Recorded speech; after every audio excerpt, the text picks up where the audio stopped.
Hej og velkommen til den her video. I dag der skal vi snakke om alkohol og færdsel, og mit navn det er Daniel. Læringsmålene for eleven. Du skal kunne forstå, hvordan alkohol påvirker vores kørsel, og du skal lære de vigtigste lovbestemmelser. Det her det handler om, hvordan alkohol påvirker din evne til at køre bil. Hvad gør alkohol, når du kører bil? Reaktionstiden den bliver dårligere. 0,5 sekunder faktisk bliver du forsinket i trafikken med reaktionstiden. Og det betyder jo så, at hvis der er en, der kommer ind foran dig, så når du simpelthen ikke at reagere på det. Vores syn det bliver smallere. Vi får det, der hedder et tunnelsyn. Og jo mere vi drikker, jo mindre kan vi se. Og det gør jo så, at vi får svært ved at se cyklister og fodgængere og tavler. Så bliver vores opmærksomhed dårligere. Vi får svært ved at huske på at orientere os i spejlene og i bakspejl, og vi glemmer lige at se på vejens forløb, og vi glemmer at se vores speedometer, altså hvor hurtigt vi kører. Og vi mister simpelthen overblikket på vores færdsel.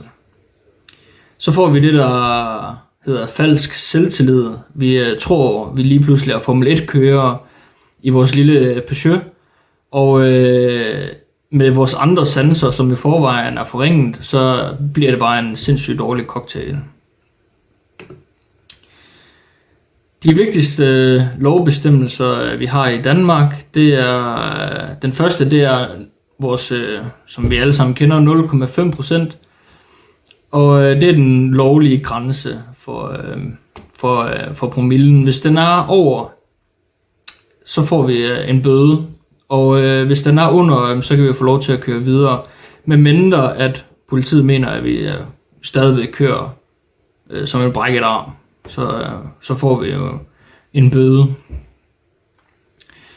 Så er der 0,2. Det er den lovlige grænse for erhvervschauffører, altså taxa, bus og lastbil. Så er der kommet en ny regel, som hedder 0,0% for unge under 18 år. Og hvis man har en promille på 1,2, så får man en betinget frakendelse af førerretten. Vi har alle sammen hørt den her før med, at jeg har sovet min brændert ud til festen. Jeg har sovet den ud dagen efter, og de mener, at de kan køre hjem. Men sådan er det ikke lige altid, fordi hvis du får 8 genstande klokken 1, så har du faktisk stadigvæk en tårnhøj promille midt på dagen. Og det folk de så gør, det er jo, de står op der, og så kører de hjem om morgenen, og så bliver de simpelthen taget og mister førerretten på det tidspunkt. Og så er der også et andet eksempel, som vi har hørt før, det er, at jeg skulle ikke så langt. Jeg skulle bare lige ned og have nogle flere øl. Vi var løbet tør. Og det er faktisk der, hvor der er de fleste uheld, de sker tæt på hjemmet. De sker aldrig ude på motorvejen eller ude på landevejen. Det er altid lige tæt på deres hjem, at uheldene de sker. Så er der sådan en statistik for, hvor hurtigt risikoen den stiger i forhold til promillen.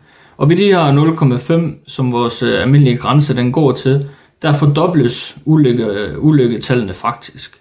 Og jo højere promillen, jo større risici er der. Og det er jo fordi, at alkohol gør, at vi overser ting, og vi reagerer simpelthen ikke hurtigt nok, inden det sker. Så er der også det her med unge mennesker og alkohol. Det er simpelthen bare en dårlig cocktail. Altså, de har ikke særlig meget erfaring i at køre bil. De har måske venner og høj musik i bilen, og det ender jo som regel galt. Så lidt praktisk råd i forhold til det her med alkoholen. Det er en god idé at aftale med sin kammerat eller et eller andet, hvem der er, der kører, og hvem der drikker inden festen, så man ligesom har sat det på plads. Hvis man så går hen og begge to drikker sig fulde alligevel, jamen, så kan man jo tage offentlig transport hjem, og så lade bilen stå. Og så er der også en anden ting, det er, at hvis man kører med en, som har drukket, og man er klar over, at personen har drukket, så er man faktisk medskyldig, så man bliver også straffet på samme måde. Og hvis du er i tvivl, så bare lad bilen stå. Det er det bedste råd, jeg kan give.